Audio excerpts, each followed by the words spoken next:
Good evening to all of you. मैं Vijay sir आपके अपने YouTube channel Saksham career classes में आपका स्वागत करता हूं। जैसा कि आप देख रहे हैं, आप जान रहे हैं कि इसके पहले मैं आपको पढ़ा रहा हूं basic grammar, parts of speech.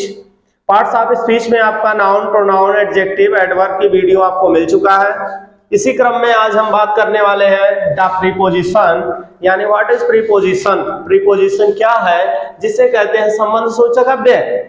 तो यहाँ पर डिफिनेशन आपको दिख रहा है, preposition is a word placed before a noun और pronoun to show it's relation to another noun और प्रोनाउन इज कॉल्ड प्रीपोजिशन।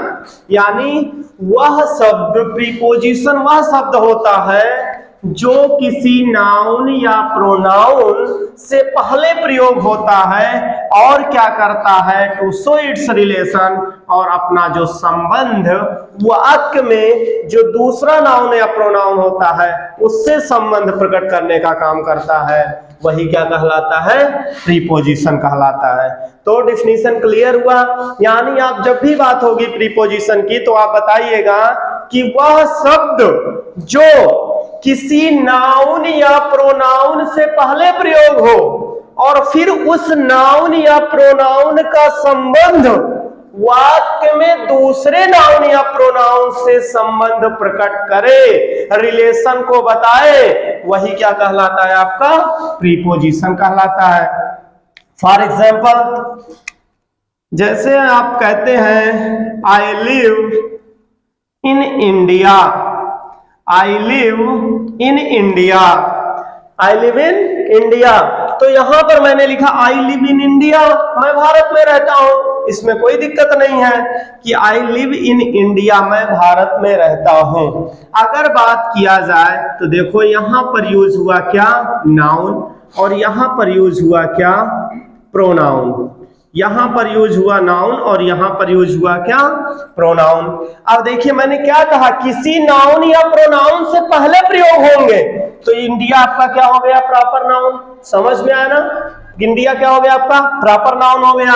अब इससे पहले यूज क्या हुआ, इन यूज हुआ। अब इस नाउन से पहले इन यूज हुआ है, क्लियर हुआ।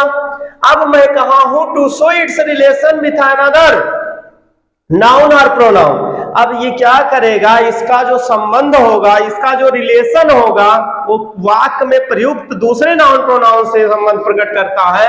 अब यहां आप देख रहे हैं कि इंडिया, मैं रहता हूं इंडिया में। अब मैं कहां रहता हूं, इंडिया में। इस नाउन से पहले क्या आया, इन आया।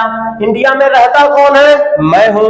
अब बताओ, अगर हम इसको हटा दें, अगर मैं यहां पर इनको हटा दे रहा हूं, तो क्या इससे इसका कोई रिलेशन हो पाएगा, कोई रिलेशन नहीं हो पा रहा। वास्तव में तो है पड़ोसी, लेकिन कोई नहीं जान रहा कि हमारे बीच क्या संबंध है, पड़ोसी होते हुए भी अनजान है। लेकिन अगर यहीं बीच में प्रयुक्त हो गया क्या, बीच में मैंने लिख दिया इन, तो तुरंत ये आई और इंडिया, ये दोनों एक दूसरे से तुरंत रिलेट हो जाते हैं, तुरंत इनको संबंध पता चल जाता है और तुरंत ये जान जाते हैं कि हम दोनों एक दूसरे के पड़ोसी हैं। आज से मारपीट बंद, आज से झगड़ा लड़ाई बंद, क्योंकि इन्हें क्लियर हो जाता है कि ये दोनों एक दूसरे के रिलेट्स हैं।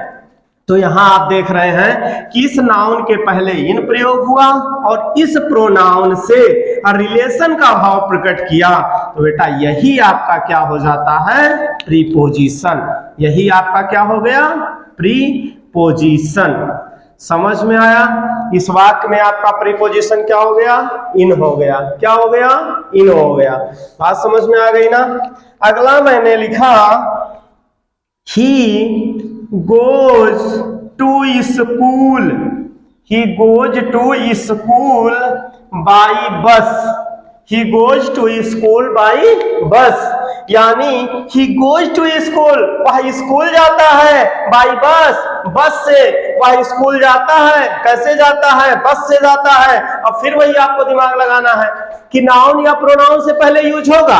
अब यहां पर अगर बाई की बात किया जाए तो बाई किससे पहले यूज हुआ, बस से। बस है क्या, नाउन है। और फिर अब बस से जाता कौन है, बस से कौन जाता है, वह। बस से कौन गया, वह। तो यहां पर भी बाई आपका प्रीपोजिशन हो जाता है। आफ्टर दैट ही का संबंध किससे प्रकट कर रहा है? बस से। यानी बस और ही दोनों एक दूसरे से रिलेटेड है, क्योंकि वह जाता है स्कूल कैसे? बस से। ये नाउन है, इस नाउन का संबंध इस प्रोनाउन से हुआ कि नहीं हुआ? हुआ ना। अगला मैं लिख दे रहा हूं, अगला एग्जांपल है आपका Radha cuts the vegetables, Radha cuts the vegetables with a knife, with a knife। यानी राधा cuts the vegetables, यानी राधा सब्जियां काटती है with a knife, चाकू से। राधा चाकू से सब्जियां काटती है। अब देखिए यहां आपका नाउन है, इस नाउन से पहले क्या यूज हुआ? विथ। समझ में आया ना? अब बताओ राधा क्या करती है? सब्जियां काटती है। कैसे काटती है? चाकू से काटती है। तो एक नाउन तो ये हो गया चाकू आपका, क्या हो गया? चाकू हो गया आपका एक नाउन। और दूसरा नाउन क्या हो गया? राधा। लेकिन अगर हम इसको हटा दें, विथ को हम हटा ही दे रहे हैं, हटा दिए वहां से। अब बताओ ये हो गया अलग और नाइफ हो गया अलग। ना तो नाइफ संबंधित है राधा से, ना राधा संबंधित है नाइफ से, दोनों एक दूसरे से बिल्कुल अलग। लेकिन अगर यहां पर मैं लगा दे रहा हूं विथ, क्या लगाया? विथ, तो राधा काटती है सब्जियां चाकू से। राधा सब्जी कैसे काटी? चाकू से। तो चाकू हो गया नाइफ, नाइफ हो गया नाउन, और इस नाउन का रिलेशन राधा से हुआ कि नहीं हुआ? क्योंकि अगर राधा सब्जी काटती है, चाकू नहीं रहेगा तो सब्जी कैसे काटेगी? और चकुए रह के क्या करेगा जब राधा नहीं रहेगी? समझ में आया ना? यानी सब्जी काटने के लिए दोनों की जरूरत है कि नहीं है? राधा की जरूरत है और चाकू की भी जरूरत है। तो इस तरह से दोनों एक दूसरे से रिलेशन का भाव प्रकट कर रहे हैं। और रिलेशन का भाव प्रकट कौन करवा रहा है?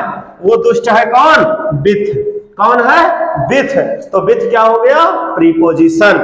तो इस वाक्य में मैंने बताया कि प्रीपोजिशन वह शब्द होता है जो किसी नाउन या प्रोनाउन से पहले प्रयोग होगा, और नाउन या प्रोनाउन से पहले प्रयोग होने के बाद वह वाक्य में प्रयुक्त दूसरे नाउन या प्रोनाउन से संबंध प्रकट करने का काम करता है। वही आपका क्या कहलाता है? प्रीपोजिशन कहलाता है। जैसे आपने देखा कि इस वाक्य में आपका प्रोनाउन, इस वाक्य में आपका प्रीपोजिशन हो गया इन, इस सेंटेंस में प्रीपोजिशन हो गया बाई, और इस सेंटेंस में प्रीपोजिशन हो गया क्या? विथ। समझ में आया? मैं आशा करता हूं कि प्रीपोजिशन आपको अच्छे से समझ में आ गया होगा। अगर आपको प्रीपोजिशन अच्छे से समझ में आ गया है तो वीडियो को लाइक करिएगा, चैनल को सब्सक्राइब करिएगा। अगर आपको ग्रामर से रिलेटेड कोई टॉपिक से आपका क्वेश्चन है, आपके नहीं समझ में आएगा, तो क्वेश्चन कमेंट में जरूर कीजिएगा। So very thanks for watching. Thank you very much.